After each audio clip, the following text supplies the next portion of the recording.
This video is a project submission for eTech 540 Text Technologies. This video will explain how the transition from radio to television as a broadcasting medium occurred, the differences between television and radio, and the implications of television on literacy and education.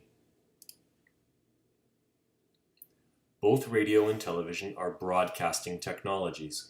Broadcasting occurs when there is a single source of content being provided to multiple recipients. Broadcasting is an effective way of disseminating information.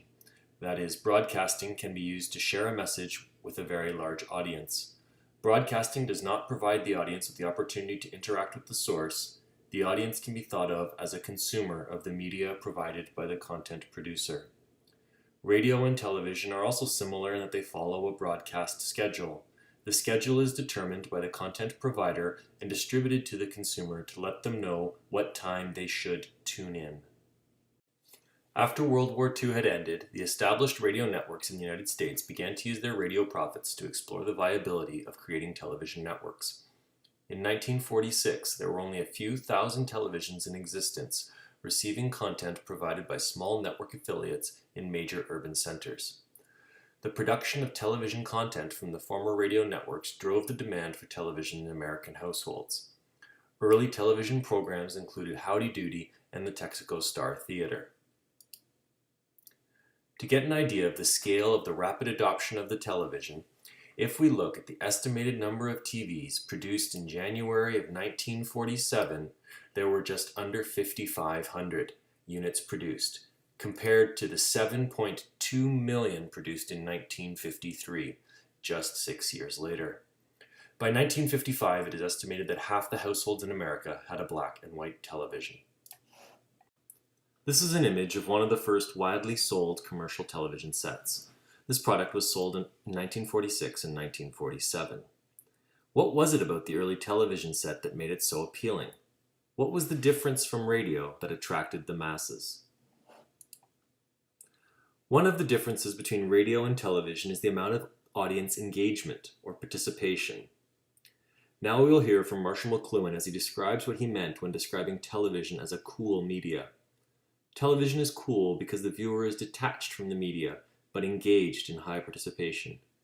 By participation, he alludes to the idea that the viewer is completing much of the meaning from the media. The word cool, which is a slang term borrowed from the world of jazz and popular music, the word cool has a kind of mystical meaning that is not unlike the Hindu idea of detachment. The Hindu idea of detachment means complete involvement in an action and detachment in action, and that's cool. Whereas when people are merely involved in action but not detached from the act, that's square, or hot. But most people think of cool as merely detached from action. But the word cool, as used in jazz music, and as I use it in slang, its slang sense for the medium, means a medium which uses all of you. It uses all of you, but leaves you detached in the act of using you. Television provides the viewers the opportunity to extract meaning from both visual and auditory channels. Radio content is thought of as hot as it requires more attachment from the listener. As listeners only receive information by auditory means, much more needs to be said to describe a scene. Television programmers can emphasize meaning through the use of both visual and auditory effects. Hence, the viewer is flooded with information through multiple channels and requires less attachment to any one particular input. So what did the rapid adoption of television mean for radio, and what effects did it have on literacy? When discussing media, displacement is the concept that an older media is being moved out of the public eye through the introduction of a new media. With all the new content that television provided, how was society dividing its time?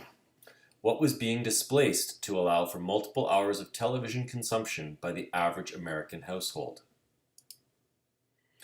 What activities were falling by the wayside during the rise of television? Less reading, less radio, less homework? Television cartoons displaced the reading of printed comics. What was all this time glued to the tube doing to the minds of the viewers? Here, Marshall McLuhan's quote helps us understand the idea of displacement due to the advent of new media. The radio networks developed television content, which resulted in a demand for television and more content. The old media, radio, fell out of favor as public opinion and enjoyment of the new technology, television, took over. So what does all this mean if people are watching more TV instead of reading books, listening to the radio, or completing their homework? More specifically, how did television change us? In addition to the extensive sound effects and music that had been used on radio, television producers had new ways of adding emphasis and meaning to television through visual effects, camera techniques, lighting, and editing. What follows is a brief description of some of these new techniques afforded in the media of television that directors used to communicate their message. There are many ways that the camera can be used to direct attention and control emphasis in a scene. The field of view can either establish a shot or provide an extreme close-up depending on how the director chooses. The camera angle can establish position or power. Looking down on someone conveys a different meaning than looking up at them. The camera angle can also be used to create consistency or used to create disorientation or add energy to a scene. The camera can be in focus, not in focus, or shift between the two. Soft lighting can be used to set the scene for romance. Spotlighting can be used to subtly draw attention. Backlighting can be used to make an object or character seem angelic. Color can be used to convey meaning and affect our judgment, and while early television did not broadcast in color, selective use of color is critical to television advertising, where images are constructed carefully to convey exactly the right feeling about a product. Red can mean hot, could indicate warning, alarm, or passion, and I hope it hasn't gone unnoticed that cool blue was chosen as the predominant color of this movie about the effects of television. Directors could cut between images and allow the audience to fill in meaning between them. A dissolve from one scene to another could be used to signify the passage of time or change in location. Slow motion or sped up motion can be used to change the pace of a scene. And musical montages became popular amongst advertisers to convey imagery of lifestyle associated with a brand. In order to process all these new visual tricks used by producers, consumers needed to learn the language of the new media. Consumers learn these cues by watching television and then are able to identify how this manipulation of the visual image affects their understanding of the message. As television more closely represents the human life world, it is thought that television is more easy to decode than printed text. Classic television is also different from printed text as it did not allow the user to bookmark their place in the story. The user either chose to remain engaged in the narrative or tune out. The user needed to wait until the next scheduled episode to restart their engagement with the content. Susan Newman shared in her book, titled Literacy in the Television Age, that television requires very little effort to process, and critics warn that excessive viewing of television trains the brain to develop different skills than those acquired through reading. And if those skills are being developed at the cost of others, then it could be argued that television negatively affects one's ability to process information via text. What is the effect of all the visual and auditory information pouring out of the television on the audience? The ability to delay gratification is considered to be a characteristic that can measure success. Many believe that television entertainment has resulted in the erosion of this ability to delay gratification.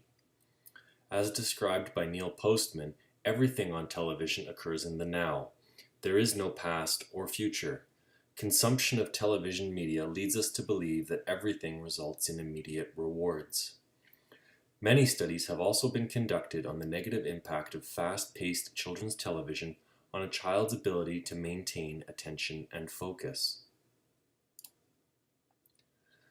Neil Postman describes in The Disappearance of Childhood that television does not call one's attention to ideas, which are abstract, distant, complex, and sequential, but to personalities, which are concrete, vivid, and holistic.